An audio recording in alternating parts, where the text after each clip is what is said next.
सोचिए सुबह की ताजी हवा में जब पूरा शहर अभी अपनी मीठी नींद से जाग ही रहा हो, ठीक उसी वक्त कुछ बंद गाड़ियां बेहद खामोशी से एक आलीशान इमारत की तरफ बढ़ रही हों। किसी को कानों कान खबर नहीं, कोई शोर शराबा नहीं, बस गहरी और डरावनी खामोशी।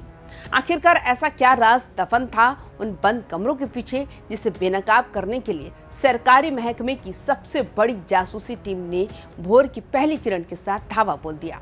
आज की कहानी किसी फिल्मी थ्रिलर से कम नहीं, क्योंकि इस बार कानून के शिकंजे में कोई आम अपराधी नहीं, बल्कि खुद सरकारी फाइलों पर अपनी कलम से फैसला लिखने वाला एक रसूखदार हाकिम फंसा है।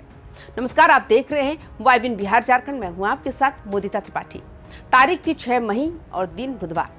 ये सुबह बिहार के प्रशासनिक गलियारों में कैसा भूकंप लेकर आई, जिसकी गूंज राजधानी पटना से लेकर सुपौल और छपरा तक सुनाई दे रही है।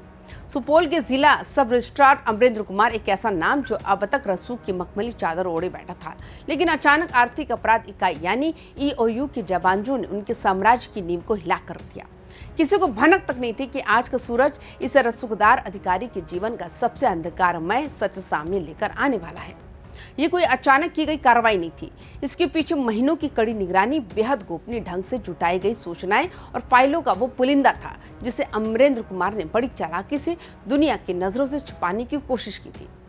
EOU के विश्वस्त सूत्रों को जब पुख्ता और अकाट्य सबूत मिले तो उन्होंने बिना देरी किए पटना की विशेष निगरानी अदालत का दरवाजा खटखटाया। वहां से सर्च वारंट हासिल होते ही जो चक्रव्यूह रचा गया उसने सबको हैरान कर दिया।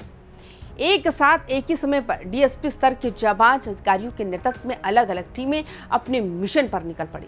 निशाने पर एक या दो नहीं बल्कि पूरे 4 ठिकाने थे। पहली टीम ने धावा बोला पटना के बेहद VIP इलाके आशियाना दीघा रोड पर स्थित चमचमाते राज अपार्टमेंट के फ्लैट नंबर पर। दूसरी टीम पहुंच चुकी थी सारण के छपरा में स्थित उनके पैतृक निवास पर, जहां उनके पुराने खानदानी राज दफन थे।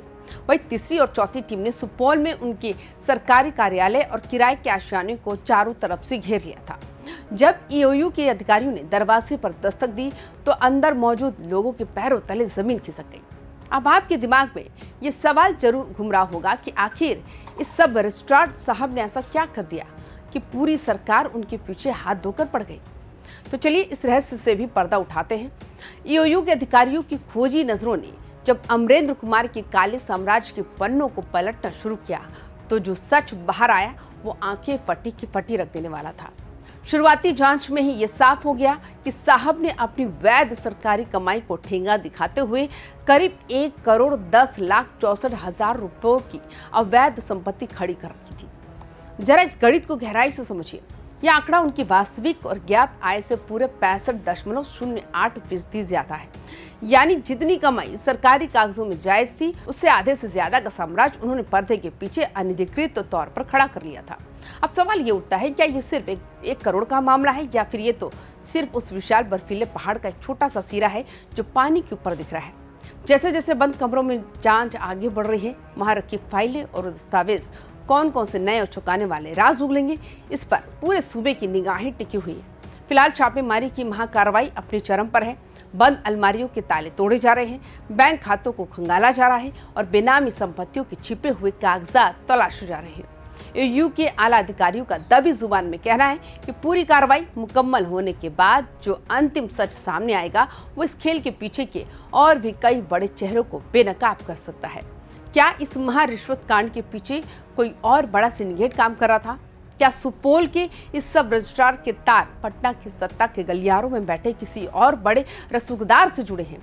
इन तमाम अनसुलझे और दहला देने वाले सवालों के जवाब बहुत जल्द सामने आने वाले हैं।